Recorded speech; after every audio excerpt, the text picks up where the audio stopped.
ಇತ್ತೀಚೆಗೆ ನಿಧನರಾದ ಹಿರಿಯ ಕವಿ ಲೇಖಕ ಎಚ್ಎಸ್ ವೆಂಕಟೇಶಮೂರ್ತಿ ಅವರಿಗೆ ಬೆಂಗಳೂರಿನಲ್ಲಿ ಇಂದು ನುಡಿನಮನ ಕಾರ್ಯಕ್ರಮ ಹಮ್ಮಿಕೊಳ್ಳಲಾಗಿತ್ತು.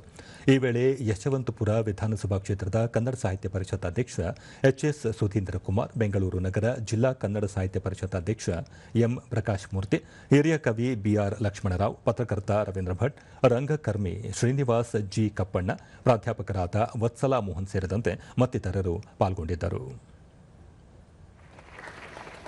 ನಗರ ಪರವಾಗಿ ಸ್ವಾಗತವನ್ನ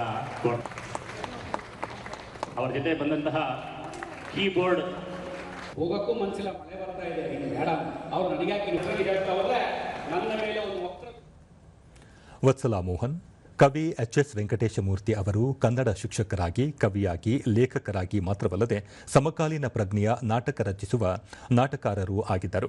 ಮಾಸ್ತಿ ವೆಂಕಟೇಶ್ ಅಯ್ಯಂಗಾರ್, ದ ರಾ ಬೇಂದ್ರೆ, ಕುವೆಂಪು ಹೀಗೆ ಹಲವು ಸಾಹಿತಿಗಳನ್ನು ಕಣ್ಮುಂದೆ ತಂದು ನಿಲ್ಲಿಸುವ ಶಕ್ತಿ ಅವರ ಬರಹಕ್ಕೆ ಇತ್ತು ಎಂದು ಹೇಳಿದರು.